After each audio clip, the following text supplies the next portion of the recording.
قربت للہ تعالی، اللہ سے قریب ہونے کا راستہ. You know what? A shortcut to the pleasure of Allah and the bounties and the rahmah of Allah is Qiyamul Layl. A door which opens only at night is Qiyamul Layl.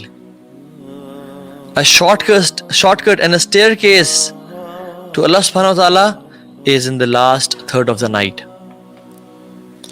تتجافى جنوبهم عن المضاجع يدعون ربهم خوفا وطمعا ومما رزقناهم ينفقون. وہ لوگ کیسے ہیں جو اللہ کے بندے ہیں، وہ کیسے ہیں؟ تتجافى جنوبهم عن المضاجع، ان کی جو پہلو ہیں، ان کی جو سائڈز ہیں وہ بستر سے نہیں لگتی زیادہ. They sleep very less. ان کی جو سائڈز ہیں وہ بستروں سے جدا رہتی ہیں اور الگ رہتی ہیں، اور وہ اپنے رب کو منانے کے لیے رب کی بارگاہ میں حاضری دیتے رہتے ہیں، اور وہ رب کو پکارتے ہیں خوف سے کہ یا رب جہنم کا خوف، قبر کے سکویز کرنے کا خوف، قبر میں اندھیرے کا خوف، پلسرات کا خوف، قنطرہ کا خوف، اپنے گناہوں کے اندھیروں کا خوف، وطمعا، اور رب سے مغفرت کی رحمت کی امید، اللہ کی جنتوں کی امید، اللہ کی بخشش کی امید، اور اللہ کے نبی سے ملنے کی امید، اور حوض کوثر سے اللہ کے نبی کے ہاتھوں سے پینے کی امید، اور اللہ کے عرش کے سائے کے نیچے رہنے کی امید، اور جو رزق دیا گیا انہیں وَمِمَّا رَزَقْنَاهُمْ يُنْفِقُونَ، اسے وہ خرچ کرتے ہیں. تو یہ لوگ جو ہیں جو یہ رب کے لیے اتنی سیکریفائز کرتے ہیں، رب نے کیا دینا ہے ان کو؟ تو رب بھی کہتا ہے کہ فَلَا تَعْلَمُ نَفْسٌ مَا أُخْفِيَ لَهُم مِّن قُرَّةِ أَعْيُنٍ جَزَاءً بِمَا كَانُوا يَعْمَلُونَ.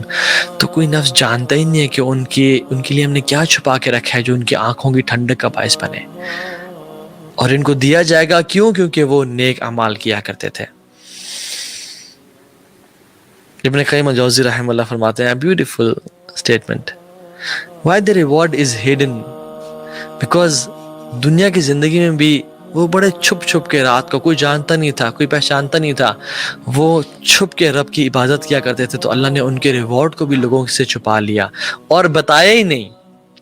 قرآن میں بتایا ہی نہیں کہ ان کو ریوارڈ کا کیا دیا جائے گا، اور صرف کہہ دیا کہ فَلَا تَعْلَمُ نَفْسٌ مَا أُخْفِيَ لَهُم مِّن قُرَّةِ أَعْيُنٍ، کہ کچھ کیا نفس کون جانے ان کا ریوارڈ کیا ہوگا جو ان کی آنکھوں کو ٹھنڈا کر دے گا، یعنی ان کے دل کے سرور کا باعث ہوگا، اور ان کو جو لذت اس کو دیکھنے سے نصیب ہوگی، امیجن ٹیسٹ کرنے سے اور پانے سے کتنی ہوگی کہ صرف دیکھنے سے ہی ان کی آنکھیں ٹھنڈی ہو جائیں گی. تو جس طرح میرے خاص بندے رات کو اٹھ کے رویا کرتے تھے، آنسو بہایا کرتے تھے، تو ان کی آنکھوں کو میں آج ٹھنڈا کروں گا ان کو ریوارڈز دکھا کے. اور جس طرح ان کے اعمال کو کسی نے نہیں دیکھا، اس طرح سے ہم ان کے جو ریوارڈز ہم نے تیار کیے ہم نے وہ بھی کسی کو نہیں بتائے، وہ انہی کو میں دوں گا جو تہجد کی نماز پڑھا کرتے تھے. لیکن اللہ کچھ تو پتا ہوگا ہمیں، کچھ تو ہم جانیں کہ ملے گا کیا، کوئی تو ہنٹ ہو. جی ہمیں ہنٹس ملتی ہیں، ہمیں احادیث ملتی ہیں. اللہ کے نبی صلی اللہ علیہ وسلم فرمایا کہ ان فی الجنت غرفا، بے شک جنت میں ایک غرف یعنی ایک خیمہ ہے. ہم جب خیمہ کا نام سنتے ہیں ہمیں کیا ذہن میں آتا ہے؟ یرا ظاہرها من باطنها وباطنها من ظاہرها. فقال ابو مالک العشری یا رسول اللہ لمن ہی یا رسول اللہ، وہ کن کے لیے ہوگا؟ قال لمن اطعب الکلام واطعم طعام وصلى باللیل والناس نیام. اللہ نے فرمایا کہ جنت میں ایک ٹینٹ ہے، یعنی ایک خیمہ ہے، اور وہ خیمہ کیسا ہے کہ جس کے باہر سے اندر نظر آ رہا ہے اور اس کے اندر سے باہر نظر آ رہا ہے. وہ خیمہ تو ہے لیکن وہ ٹرانسپیرنٹ ہے، کرسٹل کلیئر ہے. وہ پتہ نہیں کس کرسٹل سے بنا ہے، کس چیز سے، واللہ تعالی عالم. کیونکہ الجنہ ما لا عین رأت ولا اذن سمعت ولا خطر علی قلب بشر، کسی دل نے اس کا گمان نہیں کیا، نہ کسی آنکھ نے دیکھا، نہ کان نے سنا اس کو. تو ایک صحابی نے کہا یا رسول اللہ وہ کن کے لیے ہوگا؟ کہا جو اپنی بات میں نرم ہے، لمن اطعب الکلام، جو اپنی گفتگو میں نرم ہے، دوسروں کو ویئرڈ فیل نہیں کرواتے ہیں، دوسروں کو ٹونٹ نہیں کرتے. People they don't feel awkward in their presence. اپنی باتوں سے ان کو ٹونٹ نہیں کرتے یا پنچ نہیں کرتے یا ان کو سائڈ سے نا ہنٹ نہیں کرتے کہ تم تو ایسے بندے ہو. وَأَطْعِمُ الطَّعَامَ وَأَطْعَمَ الطَّعَامَ، اور لوگوں کو کھانے کھلاتے ہیں. اور انڈر لائن اسٹیٹمنٹ وَصَلَّى بِاللَّيْلِ وَالنَّاسُ نِيَامٌ، اور وہ راتوں کو اٹھ کے نماز پڑھتے ہیں جب لوگ انسان سو رہے ہوتے ہیں، وہ راتوں کو اٹھ کے اپنے رب کو راضی کرتے ہیں۔ آپ اور میں نہیں چاہتے کہ ہمارا جنت میں جیسی ہی مرے سلامتی کے ساتھ داخلہ ہو جائے۔ اللہ کی میں نے کہا کہ تم یہ 4 کام کر لو، افشوا السلام وَأَطْعِمُوا الطَّعَامَ وَاصِلُوا الْأَرْحَامَ وَصَلُّوا بِاللَّيْلِ وَالنَّاسُ نِيَامٌ تَدْخُلُوا الْجَنَّةَ بِالسَّلَامِ۔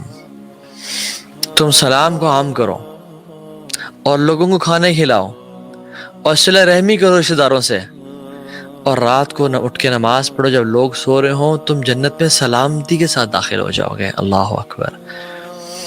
رسول اللہ صلی اللہ علیہ وسلم نے فرمایا کہ 3 طرح کے لوگ ہیں جن کو اللہ سبحانہ و تعالی جن سے محبت کرتے ہیں، جن کی طرف اسمائل کرتے ہیں۔ اللہ اکبر۔ who are these lucky people یا رسول اللہ؟ who are these lucky people جن کو رب دیکھ کے مسکرائے؟ آپ نے فرمایا ان میں سے ایک، میں کیونکہ ہمارا سبجیکٹ یہ ہے، جس کی خوبصورت بیوی ہوئی، یعنی the one he loves her or she loves his husband، یعنی اسپاؤز اس کا بہت خوبصورت ہوا، کمفرٹیبل بیڈ ہوا جس پر آرام سے سو سکتا ہے، لیکن وہ پھر بھی اٹھتا ہے، اپنی ڈیزائر کو چھوڑتا ہے اور وضو کر کے مصلی پہ کھڑا ہو جاتا ہے، تو اللہ سبحانہ و تعالیٰ اپنے اینجل سے کہتے ہیں کہ he could have slept، یعنی وہ چاہتا تو سوتا رہتا، آرام کرتا رہتا، اس کی خوبصورت بیوی ہے اور کمفرٹیبل بیڈ ہے، لیکن he left his desires and he stood up for my sake۔ تو اللہ سبحانہ وتعالیٰ اس بندے سے محبت بھی کرتے ہیں اور اس پہ اسمائل بھی کرتے ہیں۔ اللہ اکبر۔ Imagine the blessed person جس کو رب دیکھ کے مسکرائے۔ اچھا سوال کر سکتے ہیں آپ لوگ، اور یہ بنتا بھی ہے کہ تو ہاں بھائی کیا ہوگا اگر رب دیکھ کے مسکرائے؟ تو مطلب کیا بنتا ہے؟ What happens when Allah سبحانہ وتعالیٰ sees a person and smiles؟ ہمیں اللہ کے نبی نے بتا دیا۔ مسند احمد میں امام احمد نے اپنی اس حدیث کو لے کے آئے، نبی صلی اللہ علیہ وسلم فرمایا کہ وَإِذَا ضَحِكَ رَبْ إِلَى الْعَبْدِ فِي الدُّنْيَا فَلَا حِسَابَ عَلَيْهِ۔ اللہ اکبر۔ رب جس بندے کو دیکھ کے مسکرا دینا دنیا کی زندگی میں، تو اس کا حساب نہیں ہوگا قیامت کے دن۔ پھر اللہم اجعلنا منہم، اللہم اجعلنا منہم، کہ رب اگر جس بندے کو دیکھ کے مسکرا دے اس دنیا کی زندگی میں، تو پھر اس کا حساب نہیں ہے، پھر وہ جنت میں VIP لین سینٹر ہوگا، پھر وہ جنت میں اسے سوال نہیں ہوگا کہ یہ کام کیا، یہ کام کیوں نہیں کیا، وہ he will enter Jannah from the back door۔ جو جنت کے جو قیامت کے دن کے ٹارچرز ہیں، جو لوگ پسینے میں ڈوب رہے ہوں گے، سورج 1 میل پہ ہوگا، لا يحزنهم فزع الاکبر، کہ ان پہ یہ سب جو ہے نا، یہ سب کیٹاسٹرفی اور یہ مصیبتیں ان کو تکلیف نہیں پہنچائے گی۔ اولئک لهم الامن، وہ امن میں ہوں گے، وہ سکون میں ہوں گے۔ تو قربۃ اللہ تعالی، اللہ سے قریب ہونے کا یہ بہت بڑا ذریعہ ہے۔ اور ایک اور چیز بتاؤں آپ کو، اللہ کے نبی نے فرمایا اقرب ما يكون الرب من عبد في جوف الليل الآخر فإن استطعت أن تكون ممن يذكر الله في تلك الساعة فكن۔ آپ نے فرمایا صلی اللہ علیہ وسلم کہ انسان سب سے زیادہ جو قریب ہوتا ہے اپنے رب کے، وہ اس پورشن میں ہوتا ہے رات کے، یعنی last third of the night, فی جوف اللیل الآخر او آخر۔ جو شخص اللہ کی کہا استطاعت رکھتا ہے کہ وہ اس میں اٹھ کے اللہ کا ذکر کر سکے، فکن، تو وہ لازمی کرے، اس کو چاہیے کہ اس اپرچونٹی کو کبھی مس نہ کرے، کیونکہ یہ قربۃ اللہ تعالی، یہ اللہ کے قریب ہونے کا ذریعہ ہے۔ اور میں آپ کو بات بتاؤں، when I was coming to this lecture and I was thinking کہ اللہ تعالیٰ سے انسان کب سب سے زیادہ قریب ہوتا ہے، کب کون سا ایسے مومنٹ ہے جس میں انسان اللہ رب العالمین سے، اپنے رب سے، اپنے مالک سے، اپنے پیدا کرنے والے سے، فاطر السماوات والارض سے، بدیع السماوات والارض سے کب سب سے زیادہ قریب ہوتا ہے؟ تو وہ پتہ کون سا مومنٹ ہے؟ That is the moment جب انسان سجدے کی حالت میں ہوتا ہے تہجد کے ٹائم پہ۔ یہ انسان سب سے زیادہ اللہ کے قریب ہوتا ہے. کیوں؟ کیونکہ اللہ کے نبی نے ایک دو حدیث میں فرمایا کہ اقرب ما یکون العبد من ربہ وهو ساجد فاکثر الدعاء، کہ انسان اللہ سے سب سے زیادہ قریب تب ہوتا ہے جب وہ سجدے کی حالت میں ہے. اور دوسری یہ حدیث بھی آگے کہ اقرب ما یکون الرب من عبد فی جوف اللیل الاخر، کہ انسان اپنے رب سے سب سے زیادہ قریب ہوتا ہے رات کے آخری حصے میں. Now we know from the principles of عقیدہ کہ اللہ سبحانہ و تعالیٰ ثم استوى علی العرش، عرش پہ مستوی ہیں، اور ان کا علم جو ہے فزیکلی اللہ سبحانہ و تعالیٰ اپنے عرش پہ موجود ہے. I hope this every Muslim knows about it. اور اللہ رب العالمین اپنے علم سے ہر جگہ پہ موجود ہیں، یعنی he knows each and everything. He knows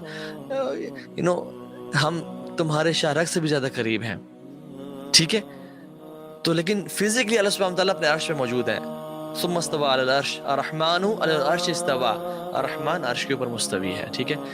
But a person is closer to Allah subhanahu wa ta'ala when Allah subhanahu wa ta'ala physically comes to the first heaven, and that person is at the lowest of his posture، جو سجدے کی حالت میں ہوتا ہے.